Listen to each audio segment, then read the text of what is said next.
એટલે મારો પ્રશ્ન પરેશભાઈ કે સુરેન્દ્રનગર જિલ્લાના ધાંગધ્રામાં જે કોઢ ગામ આવેલું છે ત્યાં પાવર ગ્રીડ વીજ હાઈ ટેન્શનની લાઈનો જઈ રહી છે, તમને ખેડૂતો સાથે પોલીસનું ઘર્ષણ થઈ રહ્યું છે. ખેડૂતો તૈયાર નથી એ લાઈન નાખવા માટે, યોગ્ય વળતર નથી, પાકને નુકસાન થવી ભીતિ છે. તો આ બાબતે તમારું શું કહેવું છે? કચ્છ બાદ હવે સુરેન્દ્રનગરમાં આવી રીતે ખાનગી કંપનીઓ છે તે બળજબરીપૂર્વક કામગીરી કરી રહી છે. આનો સીધો જ મતલબ એ થાય. આમ તો ફેજાનભાઈ, મેં પણ મીડિયા મારફત એને વિડીયો જોયા છે, સમાચાર સાંભળ્યા છે કે ખેડૂતની ગેરહાજરીમાં ખેડૂતની વાડીના તાળા તોડીને પણ અધિકારીઓ છે એના ખેતરમાં જઈને આ બધું બિનકાયદેસર કામ કરી રહ્યા છે. આ ખોટું થઈ રહ્યું છે. ખેડૂતની જે જમીન છે ખેડૂતની માલિકીની છે. એ જે ખેડૂતના બાપ દાદાઓ હતા એને પેટા પાટા બાંધીને એના સંતાનો માટે જમીન રાખી છે, નહીં કે સરકાર માટે કે નહીં કે આ પાવર ગ્રીડ કંપનીઓ માટે. આ જે બાપદાદાઓએ જમીન જે રાખી છે, બચાવી છે, એ જમીન છે એના સંતાનો માટે વારસામાં આપવા માટે બચાવેલી છે. અને એ જમીન પર અત્યારે કોઈ આ પાવર કંપનીઓ છે એ કબજો કરીને એમાં બળજબરીપૂર્વક લાઈન નાખે. આ ખોટું છે, આ ન થવું જોઈએ. અને બીજા નંબરની અંદર જમીનની અત્યારે કિંમત છે એ પણ જે વળતર આપે છે એના કરતા અનેક ગણી વધારે છે. અત્યારે જોવા જઈએ તો જંત્રી તો ઠીક છે, આ બધું કાયદાકી અને બિનકાયદાકી બે રીતે ચાલતું હોય. જમીનોના જે કાંઈ વહીવટો થાય છે એમાં કાયદાકી તો જંત્રી મુજબ દસ્તાવેજ થતો હોય, પણ વાસ્તવમાં એનો સોદો તો ઊંચો થયો હોય. જે જમીનનો દસ્તાવેજ છે એ કદાચ માની લે કે ઓન પેપર એની 2 લાખમાં એક વીઘો જમીન વેચી હોય તો 2 લાખ રૂપિયા એને વ્હાઇટના એના એકાઉન્ટમાં આવે, બાકી તો કેશમાં રોકડા રૂપિયા છે બીજા 20 લાખ આવ્યા હોય. કેમ કે જમીન તો વેચી હોય 22 લાખમાં, ઓન પેપર બતાવ્યું હોય 2 લાખ, કેમ કે એ સરકારી કાયદા છે. કેમ કે જમીન છે એ રીતે કાળા બજારમાં વેચાતી હોય. વાસ્તવમાં જમીનની વેલ્યુ અત્યારે એટલી છે. તો અત્યારે અવળી મોટી વેલ્યુ વાળી જમીન હોય ને એને જો કોઈ કંપની છે એ સંપાદન કરીને પછી એમાં એના જંત્રીના ભાવથી એ જમીન ઉપર કબજો કરવા માંગતી હોય તો આ ખોટું છે. આવું ન ચાલે. આ દેશની અંદર કે જે દેશને આપણે ખેતી પ્રધાન દેશ કહીએ છીએ, જે દેશના ખેડૂતને જગતનો તાજ કહેવામાં આવે છે, અને એ તાજ ઉપર જો આવી બર્બરતા થતી હોય તો આ એક પ્રકારે તાનાશાહી અને ગુંડાગીરી કહેવાય. આવું ન થવું જોઈએ. એટલે ખેડૂતોના ખેતરમાંથી ખેડૂતોની મંજૂરી વગર કે એની ગેરહાજરીમાં એની જગ્યામાં પગ મૂકો કે એની મિલકતને જે તાળું તોડીને ઘૂસવું, એ પ્રકારની ગુંડાગીરી છે. કોઈ સરકારી ઓફિસમાં તાળું તોડીએ તો શું થાય? કોઈ પ્રાઇવેટ કંપનીની ઓફિસમાં તાળું તોડીએ તો શું થાય? ફેઝનભાઈ, આપ જે સ્ટુડિયોમાં બેઠા છે સ્ટુડિયોમાં કદાચ તાળું મારેલું હું આવીને ત્યાં તાળું તોડું તો કાયદેસર કાર્યવાહી થાય ને. કે આ જે તાળું તોડનાર છે જે ખેડૂતની વાડીનું, એ અધિકારીઓ કે XYZ જે હોય કે કંપનીના અધિકારીઓ હોય કે સરકારી અધિકારીઓ હોય એના ઉપર કેમ એક્શન નથી લેવાતા?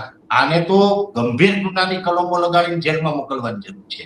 એની જગ્યાએ એને કાંઈ નથી થતું ને ખેડૂતને દરેક જગ્યાએ હેરાનગતિ કરવામાં આવે છે. એટલે આ બધી જ જગ્યાએ છે એ ખેડૂતો સાથે દુર્વ્યવહાર થઈ રહ્યું છે. અને આની પાછળનું પણ મેઇન કારણ છે. 2 પ્રકારની આપણા દેશની અંદર ઇકોનોમી છે. એક છે સંગઠિત ઇકોનોમી ને એક છે બિન સંગઠિત ઇકોનોમી. ખેડૂત છે બિન સંગઠિત ઇકોનોમી છે. ખેડૂતોનું સંગઠન નથી. એના અભાવે આવા લોકો છે કઈ ને કઈ પાવર કંપનીઓ છે એ લાભ લઈ રહી છે. એમાં પછી અદાણીની કંપની હોય કે XYZ હોય, આ લાભ લઈ રહી છે.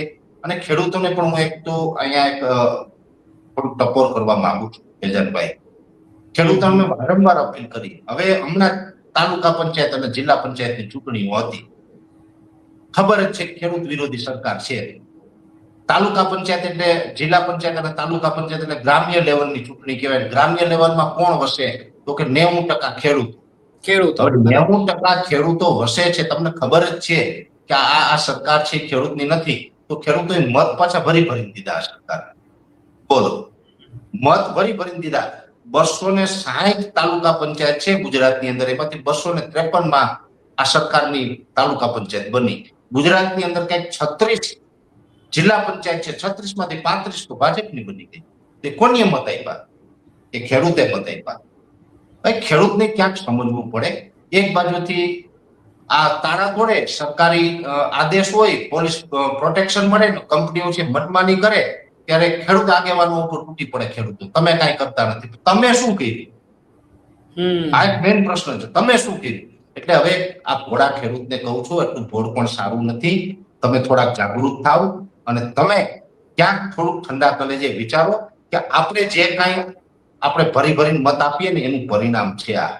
એટલે હવે બીજી વખત ધ્યાન રાખજો અને સરકારી તંત્રને અને આ કંપનીઓને પણ તમારા માધ્યમથી કહેવા માંગુ છું કે જમીનો છે એ ખેડૂતની છે, તમારી નથી.